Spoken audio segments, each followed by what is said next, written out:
afternoon to one and all assembled here. Myself, Krishna Nimade, I study in 10th standard from school Adivasi Madhyamik Vidyalaya Tunki.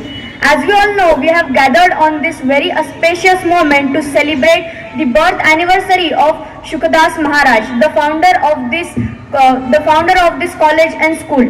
So first of all, I would like to share the gratitude of respect towards his great image and also the great image of the symbol of great priority and prosperity, Swami Vivekananda. I would like to begin with.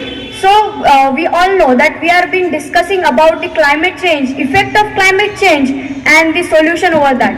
So first of all, we need, whenever we need to try about different things or whenever we need to find out the solution for the problems, at first, before finding the solution, we need to understand what the problem really is. So about this problem, we need to understand what is climate change. So when we talk about climate change, let's take an example. You have decided to go out with your friends for to hang out outside the house, or to you have prepared a family picnic to go outside, to go hill station or somewhere. But all of a sudden, out of nowhere, it started raining so badly. What would be your mood at that time? You would get really tired, and it will affect you, it will affect your plans. You will get frustrated by this sudden reaction of the nature. And on the other hand, if we look that some farmers plan their seed sowing, and they have different kind of times and they have different kind of punctuality to do their farmer work. But due to the sudden raining, due to the sudden nature's acclamy of nature, they are unable to do so. And this leads to serious problems than we ever can imagine. So when we talk about climate change, we know that climate change has been a great problem nowadays. You know what climate change is? The sudden change in nature which occurs and can destroy something or can create problems for humans and as well as all the living organisms. So this climate change is basically natural. Everyone thinks that climate change is often natural. But you know what? Since the 80s and 90s, this climate change has been vastly affected by the human activities. Yes, you heard it right. This climate change has been vastly affected by the human activities, means the one living on the earth, the organisms living on the earth.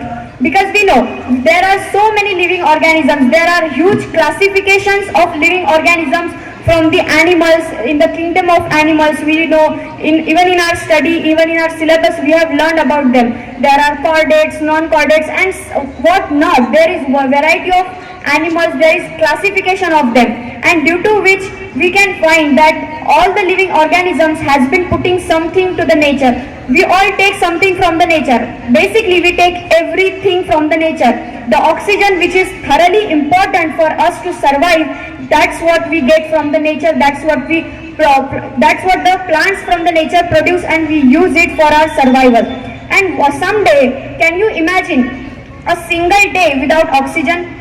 It's impossible. Even a single hour without oxygen is impossible.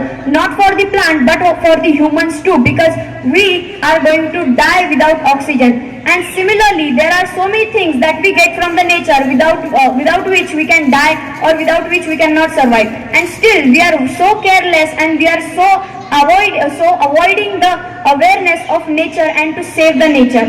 So if we talk about the solution over this, because we have now discussed about the problems that we are facing, not just us, not just the particular people from the particular profession face these problems, but also the farmers.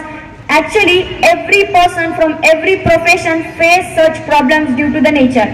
And what the nature create, how do nature create this problem? There is no nature responsible for it. We humans are totally responsible for it. And if we made a mistake, we have the way to correct that mistake, to apologize to our own mistakes. And how do we do that? We need to follow few rules in our life. Recycle rule. First rule is the recycle, reuse and reduce. The 3R principle, which is most important. Like if we use plastic, we should first of all minimize the use of plastic. We should not use much more plastic than necessary. And if we do, we must try to remember to recycle that plastic or to put it in a proper way so that it could be used later, so that it could not harm anything to our mother earth. Because we Indians are the only people who consider earth as our mother, who consider the earth as the producer of our own. So to change that and to change the mindset of the people, we need to find the awareness, we need to fight for that. So at the end, last but not the least, the only message that I would like to convey from this great platform today is that once Mahatma Gandhi has said that Mother Earth is the only place which is having the potential to satisfy each and every need of each and every single living being on this earth.